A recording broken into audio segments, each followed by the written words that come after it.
All right, we're coming to our last panel for the day, and we're looking beyond COVID as vaccination programs start to restore the economic normality that we knew before. What forces are going to shape the global economy, and what does this all mean for the agri-food sector? To discuss all this and no doubt more, federal political reporter Clare Armstrong is going to convene our next panel. I'll welcome come up. And our panellists, if you wouldn't mind making your way to the stage as well. She's going to be joined by Peter Knoblanche, who's the Regional Director of Rabobank Australia. Peter has more than 30 years' experience in banking. He's held positions with various Australian and international banks.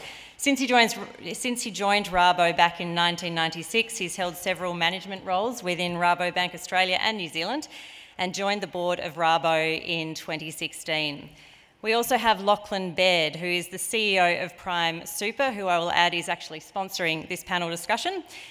Lachlan has spent his career working within the superannuation industry, initially with KPMG, before moving into managing the external financial reporting for the administrator Super Partners.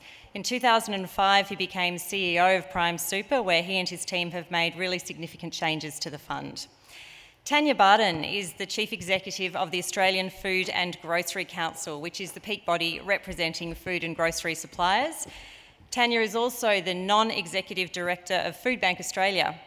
She previously worked in government and the private sector on policy, economic, regulatory and sustainability issues, and she also ran her own online organic grocery business. And finally, Rob Clayton is Managing Director of Nutrien Ag Solutions. Originally from a farming background in northern New South Wales, Rob spent the past 20 years of his career in the Nutrien retail business holding senior roles across the organisation. Rob's passion is agriculture, and he works with his team to improve the profitability and sustainability of the Australian farmer. I'll hand over to Clare to moderate our panel.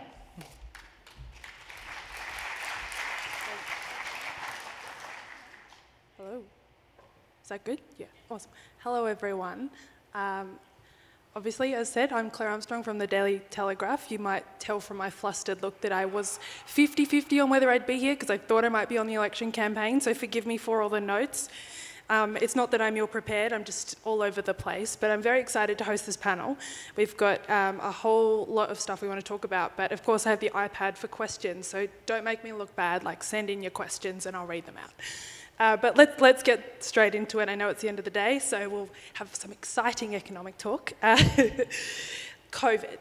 Lachlan, we'll start with you. You know, looking a bit mid-long term, 5 years, is one of the primary economic drivers that we are going to have to factor in going to be COVID, or are we over the hump at this point? Is this the worst you think that the impact will be? So from our point of view, COVID's not an economic driver, it's something that's happened. Will it impact the markets going forward potentially if there's another variant that comes out, or if there's reactions from governments that could have an impact? But I think it's more a trigger event that sort of raised questions about other things, other economic drivers, supply chains being broken. Is that going to have an inflationary impact on here but around the world as well? Do we need to, actually for the last 20 years we've imported deflation. Are we actually now going to be importing inflation because we have to do it ourselves? We've also got the risk that's coming out of Ukraine at the moment. Have we got a cost coming through from the peace dividend that's now no longer available? Are we all going to start spending more money on defence and other things? So that'll have an economic impact. One of the biggest issues we've had within investing in superannuation is the cost of capital. When cash is zero, that leads to unusual behaviours. So there's more drive to invest in real assets. You can't hold cash, it loses you money in real terms, so you start buying more real assets. That forces those prices up, so there's capital price inflation. And if we get real inflation or CPI inflation coming through, that'll change the markets as well. So there's a lot of concerns, but to bring it back to the base, we said all the same things after the GFC. The world was coming to an end, the financial system was broken, and yet we've had 10, 15 years of very strong returns. So it is all up in the air. It's not very comforting, but just picking up on that, Peter, the agriculture sector obviously fared reasonably well during the pandemic, posting record after record. But were there any vulnerabilities that you think were exposed? You know, things like we heard a lot about the need for diversification, obviously with export markets. What do you think the pandemic has highlighted there that we need to be now mindful of going forward? Thanks, Claire. Yes, look, it's been really interesting for agriculture because we did go through that long drought and the fires, and it was looking like, you know, it still had a way to go. And that all turned around right as COVID came in. So for, I guess, many in the agriculture industry, COVID, if you had the choice, you would probably go the COVID route rather than the previous route. And we've had a fantastic couple of seasons. But COVID has amplified a few things that are challenges there. And I think the first one you'd say, and it's been spoken about a lot today, is labour. You know, we've seen clients who had a well-established backpack labour on their properties disappear. And one of the things that hasn't been spoken about too much today is that the farming businesses and the farming partnerships have really been challenged by that, and they've really stepped up. They've stepped up where, you know, one of the partners might actually have been working for the day, and they come home and they do 8 hours work on the farm that evening or overnight to help do the work that's needed in a bumper crop that we've had. So I think that's been one of the biggest challenges that you've seen in there. And I'm looking forward to some of the talk I've seen here in that we're going to get the visas up and running, we're going to get some labour in, and also get that connection between the city and the country going better so that there's a better understanding of the value that agriculture provides to Australia, and get more interest out of the cities and more of that movement to the regional areas, which is really important, and from the regional areas onto farms and supporting that. So that's the first piece. The next one is the supply chain, which has been a challenge everywhere. And the supply chains, you know, they've really been impacted. And one of the things I think it's turned around for everybody is supply chains are always looked at as a bit of a cost driver. So how do you minimise cost by making your cost chain as efficient as you can? And I think through COVID, we've learned, pardon me, we've learned through COVID that the supply chain is actually more of a value chain rather than a cost chain. So by actually getting delivery to people of the right products in the right places, you're actually adding value to it. And we as a nation and the agriculture industry through that has delivered that globally, and that's a really valuable piece. And I think that's really important. So it's that also in the supply chain, everyone's learned. It's probably not quite the way it used to be of just in time, but maybe just in case, I think is a really important piece here. And you know, getting sort of those inputs so that they're available, the machinery parts so that they're available, really important for agriculture to keep it ticking along. And we've seen through the bumper crop, not quite COVID, but the bumper crop, some restrictions on the supply chain as well to sort of get it out of the country, which has resulted in you know, the basis for wheat being negative at port, probably for the first time in many years there, but it's just because of the strong volumes we've got. Still good prices being earned, but there's some good things that are coming out of it. Yeah, so speaking about some of those good things, looking at silver linings, I'll go to you, Rob. In the context of the Nutrien business, are there any new ways of working or things that have come along as a result of the pandemic forcing the industry to do things a bit differently? Yeah, sure. So I guess from a personal note, I think back to 2020 and the lockdown started, and I just had a big year of travel in 2019. I thought the silver lining would be a couple of weeks home with wife and the kids, but 262 days later that silver lining kind of came off a little bit. But what it did for Nutrien Ag Solutions was really accelerated a couple of things that we were already working on from an initiatives point of view, and they kind of fed into each other.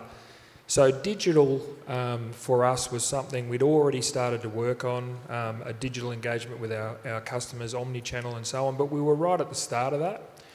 And I guess it left us feeling how exposed we were. I know, from very, I guess, lucky from the government point of view, we were an essential service, so we didn't have to close our stores, but we certainly modelled out what that would mean and how underprepared we were. So we've put a huge amount of investment from that point forward to get ourselves up to speed from a digital point of view. And really that fed into another one of our strategies in D&I and really the skill set that we've had to add to the business in that digital space he's not the traditional ag people. You know, it's not it's not an ag background person. We've got 60 new roles in our digital area where those roles are traditionally going to work for Microsoft or Google or someone in the industry like that. So even in the field, even in kind of rural and regional Australia, as a lot of the immigrants have gone home, we've had to put some of our unconscious bias aside and give people from the city a go, give people who haven't got an agricultural background a go.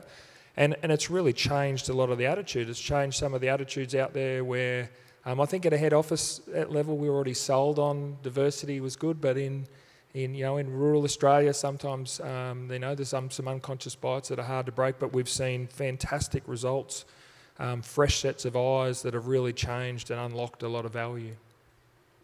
Excellent. And Tanya, I was going to ask you broadly what you think the key policy learnings we should take from the pandemic are. And we've also had a question come up on the iPad along that line from Brad. He says, do you think COVID-19 has forced farmers to better understand their business and therefore increase resilience? So I think that probably goes to a policy learning. What's your broad take on what we need to now focus on in the future, having learned and taken away all we can from the last few years? So a couple of areas I think about. One is about the future economic growth in this country and where that's going to come from. And a second issue is around just sovereign capability given the supply chain challenges that we've had. So on the economic growth front, we've got this very consumption-led economic growth that's doing really well. Been a lot of stimulus that's gone into the economy over the last couple of years.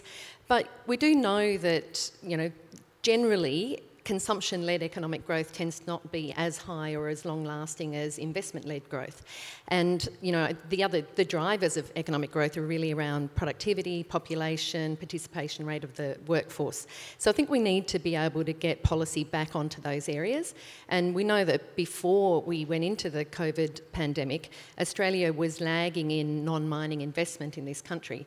So we really need to look at ways that we can boost investment, how we can boost productivity, whether it's around better use of technology in agriculture, in manufacturing, in lots of sectors of the economy. That's got to be a really important part of the future. The other one is also just about that sovereign capability piece. So we've seen this interest in the last 12, 18 months around manufacturing. So my industry association represents food and grocery manufacturers that transform all your wonderful agricultural produce.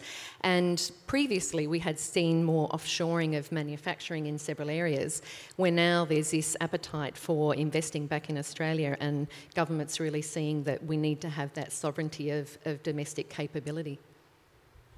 And this is a very relevant question for today, Peter. With the RBA yet again opting not to move on interest rates, but we keep hearing that it's imminent. Not to rest on our laurels, if I can ask you to cast forward, look into your crystal ball. What are you thinking? The timing? How worried should borrowers be about the future RBA decisions? I think the latest is that August, September is probably looking like when they'll rise. So Claire, I think the really operative part of your question there was it's a crystal ball, and I don't think there's anyone that has a clear crystal ball on this, so I just want to make clear this is not a financial advice. But yes, the RBA did not increase the rate today. They changed their statement a little bit, as they took a few of the comments out of it there, which made it a little bit more hawkish than normal, which means that yes, potentially it's on. So you might recall they were looking at 23, 24 for an interest rate rise. Probably means it's a little bit more on the cards for coming up. So different to the market. The traders out there in the marketplace are looking at 5 increases by the end of this year, taking it to about 1.7%. And we're currently at 0.1%, the OCR, so there's a long way to go if we're going to get there by the end of the year. I don't think we're going to get anywhere near that level by the end of the year. But nevertheless, there is going to be an increase, and I think Anna spoke about it earlier, and there's a very clear focus on inflation being within their target range. Now, they look at core inflation there with trim inflation, which actually is right in the middle of their range at the moment of that going up. And also unemployment when it comes down to the 4% a little bit, but most importantly for them, they want to make sure that it's sustained growth in the economy that's going there before they start to move interest rates up. And they just want to see really some increase in wages there, which they're moving a little bit, but they're not really starting to move heavily. But obviously enough for them to start to have that confidence to remove a few of the phrases or the statements out of their statement there and start to move. Now, if we look at the terminal cash rate, which is kind of like the overnight cash rate in the futures market looking forward, it seems to top out around 2.5%. So that seems to be quite away from 0.1, but it's still a 2.4% increase in total that sits in there, and that's out sort of in, that's end of 23, 24 that we're looking at it out there. I don't think it's like 2008 times. We're not going to get anywhere near those sorts of interest rates, at least I hope not, partly because the mainly mortgage residential balance sheets are in good condition, as the governor said, but nevertheless everyone's geared more, so those sorts of interest rate moves are going to actually be quite difficult for the economy to take, and I wouldn't see them doing that. In fact, they seem to be very cautious in moving so they don't knock it over. And when they move, they'll be cautious in the way they do it so that it doesn't get too hot. That's the goal. And so I'm pretty confident about that.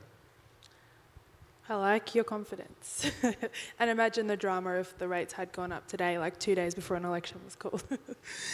So Lachlan, share markets also seem to be incredibly resilient despite, most recently we've got the invasion of Ukraine, there's been natural disasters, the pandemic. Is this an anomaly, or do you think that this eternal kind of optimism is here to stay for a bit longer? With the share markets, it's been pretty well that way for 100 years. Markets keep going up, they always do. After this crisis, all the talk at first was it was going to be a V-shaped correction. Sorry, you can hear me now. It was going to be a V-shaped recovery, as in straight down, then straight back up. Then there was some saying it was going to be W, so it'd be down and up. We're going right through the alphabet, and then back down and up again. The others were an L, so it'd go down and stay flat for a while. Ended up being V, down and up very quickly. So that was a good outcome, but for us, we've been looking through it. So if you look at the results now and back to just before COVID, it is actually pretty well standard. So it was really just a shock. Markets panicked, worrying about what governments would do, what business would do. Business moved very well to moving to working from home, adjusting for the change, and everybody got through it relatively quickly from an economic sense. So that's why the confidence came back. But for the listed markets generally, it's more that long-term optimism. But the other side of it too is, for us, you need to invest your money and you need to get a return. Holding cash hurts at 0.1, 0.5%. When inflation's sitting even at 2%, you're actually losing money in real terms, so you need to find somewhere to put it. So that's driving more money into those markets. But then again, in the long term, stock markets, corporates, they do deliver you returns of 8 to 10%, so it's the right place to have it, and there will always be that optimism there. And Tanya, we're seeing quite an explosion in the cost of doing business in Australia. We had the Prime Minister today in Western Sydney. He'd found the cheapest BP petrol station, I think, in the city to stand next to and point at. So do you think that, obviously we've had, since the budget, we've had the halving of the fuel excise for the next 6 months, but there are other costs involving different energy, supply chains, labour. Is it getting any easier, or are these expensive ways of doing business here to stay? I think we're still in for challenges for quite some time. So, we're seeing cost increases in shipping in the order of 500 to 700%. Absolutely phenomenal. Domestic freight rates have gone up significantly. Commodity prices and other inputs have gone up. Energy, just about everything that goes into finished goods has increased significantly. And for food and grocery manufacturers, that's on the back of a decade where we had input costs rose by 50% and wholesale selling prices only increased by 25% over the last decade. So certainly for our sector, it's gotten to a point where that background, plus this massive level of cost increases coming through now, has meant that there's that need to be able to pass some of that on. There just isn't the ability there to be able to absorb it. I know with global supply chains, it's expected that disruption will continue there for quite some time. I think that the cost pressures are certainly going to continue, and my estimation is that I think that the inflation is going to end up at a higher level than what we're currently anticipating. And Rob, just on sustainability, there's been a few questions that I'm going to amalgamate into one here, so bear with me. How is sustainability playing into growth in the agricultural industry in terms of, is it a barrier or a driver of growth? We've had a few questions around the idea that are businesses factoring in things like climate change into the impact of how they do business over the next 5 years? And I might even throw back down here, are banks giving preference to people that meet certain sustainability metrics? I'll get you to start, Rob, but how important, or is it a barrier to growth, sustainability for the agricultural sector? Sure, it's a great question, and a question on a lot of people's lips, I think, at the moment. It seems to be the flavour at the moment. Sustainability. What I would say is long-term, obviously, sustainable agriculture has to be real if we believe we're going to feed the planet continuously. We're already talking about 10 billion people in 2050, so we have to do that in a sustainable way. But we also have to do it in a profitable way, and I think that we need to make sure that we do ensure the profitability of our farmers, and it's no longer about just sustainability or just profitability or just feeding the planet. We've got to do it in a sustainable way. From a Nutrien Ag Solutions point of view, we certainly believe there is a sustainable way to farm, and I think Minister Littleproud said this morning it's not just about carbon. We believe that also. I think it's really stacked technology, if you like. I think it's about biopesticides. I think it's about nitrogen inhibitors. It's having more plant available and renewable fertilisers for our farmers. It's a whole lot of different things that we roll together, biodiversity and so on, and making sure that our farmers do get an economic income for the practices that they change. And again, as I said, it's not about lowering productivity to increase sustainability. I really think it's about new technology, changing practices so that we can deliver on both. We can feed the planet, we can do it in a sustainable way, and we can also make sure that our farmers continue to be viable as they deliver that. And in terms of the banking, I mean, whoever wants to jump in here, is there an incentive there where preference is given to those primary producers that can demonstrate good sustainability measures? I might just kick off on that. So I totally agree with Rob and the position on that, and so do we as an organisation at Rabobank. We do need to be here for a very long period of time, and we just aren't going to be unless we change what we do. But I also agree that it has to be a profitable outcome for the sector, and I do see that there's a real opportunity to do both of them together and get really good outcomes. So I kind of talk about it in survive and thrive. So we need to survive, but we also can thrive off the back of this. And there's some, agriculture contributes about 1/3 of man-made emissions in the world, but agriculture is one of the only places where you can take carbon out of the atmosphere and you can sequester it. So there's real opportunities there to do that. The value chains are so important. Consumers are changing the way they'll look at things and purchase things. So they will eventually say, we don't want that if it doesn't have the right stamp on it. We heard about that in one of the earlier segments today. Really important that we can do that. And the opportunity for Australia is just so strong because we've already got great traceability, a great record, and a great reputation out there, and I think we can actually just build on that. And I'm really, really positive about this, and I really love that the NFF's got a real plan around it as well. Everyone has in the industry. We're going to get there. Now to banking and finance for it. Green bonds, green loans, they've been around for a while. We've been doing some of the earlier ones that were out there, and we continue to do them. A lot of them are based around a matrix, so it's a pricing matrix, which then says, if you tick five things, it might be like, and it's actually, it's ESG, so it might be diversity, it might be waste, might be carbon emissions. If you tick those things in a positive way, then you'll actually get improved pricing, slightly, a number of basis points cheaper on your loan. And if you actually don't tick them but get across the other way, you'll get a penalty for that. Now they were called green. They are still called green, and they're standouts, but they're actually going to become standard run-of-the-mill for all corporates eventually. So that's where it's all going. As far as farming and agriculture production is, yes, it's a bit like Anna was saying earlier as well. It's about the risk of it all. So for us as a bank, we want to finance clients that are going to be here over the very long term.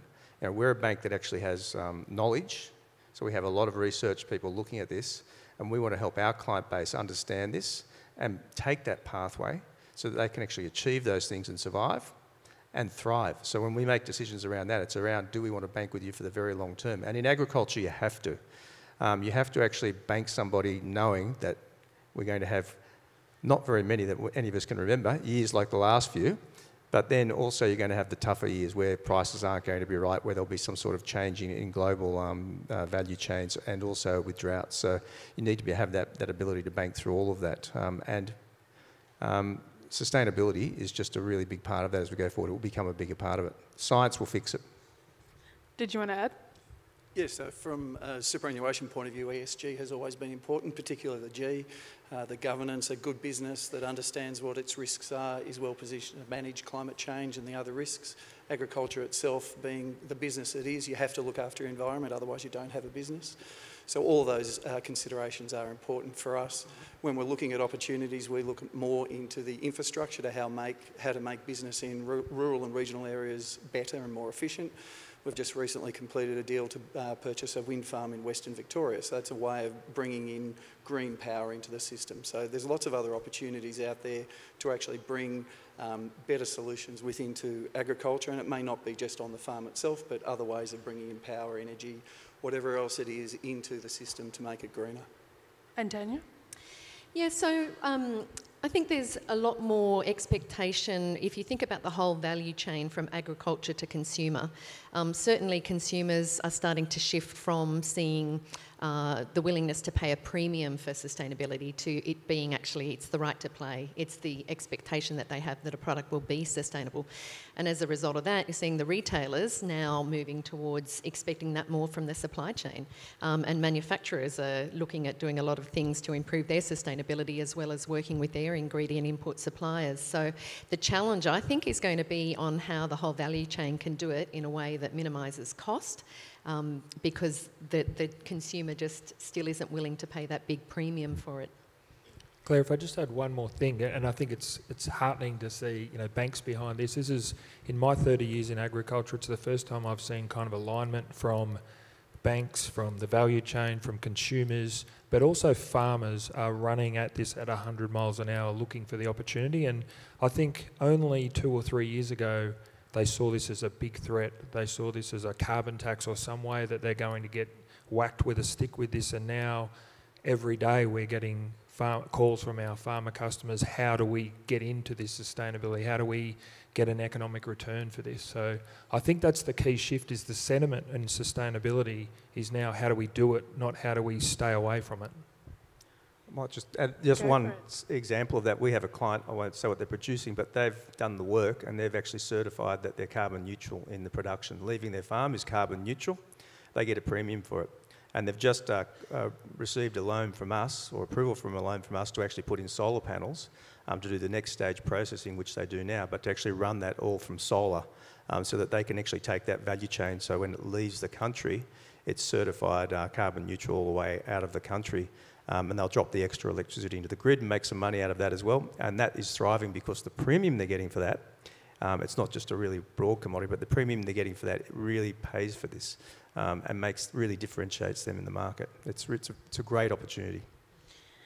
I might throw this one open to whoever wants to jump on it. Maybe not Tanya, because I'm about to throw some shade on you. No, I'm kidding. The NFF had a goal of $100 billion in agriculture for exports by 2030. We're forecast this year to be $80 billion, which kind of makes $100 billion in 8 years' time look like a bit of a, I guess, easy to achieve goal. Is that make this year an anomaly, or does the NFF need to go back to the drawing board on a $100 billion goal for 2030? Yeah, I guess after 2 very bad years in 18-19, it looked like a very big goal. Some would say unachievable, and then after a couple of very good years and some tailwinds in commodity prices and so on, maybe it does look soft. But what I would say is that commodity prices go up and down, and we've got some tailwinds at the moment in commodity prices. What we have got in agriculture, and I think a lot of industries around the world would love to have 385,000 new customers born every day. So I think the supply chain or the demand side of things will take care of themselves. And we heard a lot of people say today, food security in the world is a serious issue that we face today. The biggest issue in Australia always has been and always will be for the grower is production risk. And I think everyone in this room, whether you're an industry body, whether you're a farmer, whether you're Nutrien Ag Solutions, have got to make sure that we're investing in these good times to take some of the dips out of the bad times. So we heard Anna talk earlier about farmers that are out there building infrastructure to be able to hold more feed, to be able to control what they can control. And I guess Nutrien Ag Solutions is no different. We're building nitrogen facilities, we're building more onshore manufacturing so that we try to insulate ourselves from some of the supply chain issues we've seen. And the challenge, I think, is for all of us is to make sure we control what we can control. We invest so that we can, make sure that we do continue to grow that agricultural output. But what I would say, more critically than just for Australia, it's critical for the world that we get $100 billion and more, because we need to feed a growing planet. That's what we're all here to do in agriculture. That's what we're all so passionate about. So I feel like, it's not just about the $100 billion. That's the scoreboard. But we need to feed 65 and 75 million people around the planet, and that's really the important part about what we do. And conscious of the time, I'm sure everyone's looking to go have dinner next. Is that next on the schedule? But I do have one question for the entire panel, just to wrap up what has been a great conversation. A bit of a hypothetical. You've, through a series of bizarre circumstances, found yourself in the Treasurer's chair. You've got $10 billion burning a hole in your pocket. What do you do with it to help grow and sustain Australia's agricultural industry? We'll start with you, Peter. Okay, well, I've never had $10 billion to spend, but it's hard to I'm conceptualise, isn't it? Look, I think, as I said, I'm really totally passionate that food and agriculture is such a big part of Australia's future. I would put it into two things, only two things, and let the rest sort themselves out through industry and government support and everything. But the main two things would be, one, in ensuring our biosecurity is correct. Just absolutely there, because that's one of our great guarantees we need. And the other part of it would be through actually, more for less. So actually producing more with less effort and actually hitting that sustainability piece, and that all comes out of science. And I did say it earlier, science will fix it. I would put a lot of that $10 billion into research and extension, really good quality research and extension. There can't be enough of, because we're not just talking for the next few years, but we're actually talking for hundreds of years. And I just think that would be the best place to put the money at the moment, because that's going to give us by far the biggest bang and sustainable bang for our buck. Lachlan? I'm going to need a little bit more, but it would be infrastructure, the standard line. We've got a country where we've got more than half the population in 3 capital cities. To have more people in rural and regional would be a huge development for the country, but then also invest in energy security, so we're not reliant on external countries to give us what we need to survive. 10 billion plus more over the forward estimates. Is that better? Yes. Tanya? I would look at investing in agricultural and manufacturing technology, so smart technology that just improves efficiency, reduces the costs of production that we have in Australia. We've got such fantastic products, we've got such fantastic reputation globally, but we are an expensive nation, and I think being able to use technology to be able to neutralise some of that and improve our productivity and competitiveness would really help secure some of that future economic growth. And finally, Rob? Yeah, well, I'd probably go to the Prime Minister and ask for an extra 10. But firstly, I think nation-building projects, I think really important. We haven't had any real nation-building projects in my time. Dams, I mean, really the constraining factor overall for us in the land of droughts and flooding rains is droughts, and we don't capture enough of the flooding rains. Now, we'd have to build them in the right spot, and we've got to make sure that we do our DD, and we need to make sure we do it well. But if we had a good water infrastructure in Australia, then our agricultural industry would be much less at risk of not getting $100 billion than it is today, and it would change agriculture and secure agriculture for generations. Wonderful. Thank you, all 4 of you, for your time, and for everyone for listening and sending in questions. I think I'm going to hand back to... Yes, I am. Thank you. Thanks, And none of you asked me when I thought the election was going to get called, so thank you. Ladies and gentlemen, always hard to finish up the day, isn't it? But that was a fantastic discussion and a really interesting topic to end on there, Rob, considering, $7 billion for dams in the federal budget, but I think it was the next day, the National Water Grid Advisory Panel abolished or sacked. So some really interesting things maybe to pick up on tomorrow, who knows. Thank you so much, and thank you to Clare from the Daily Telegraph for moderating that panel.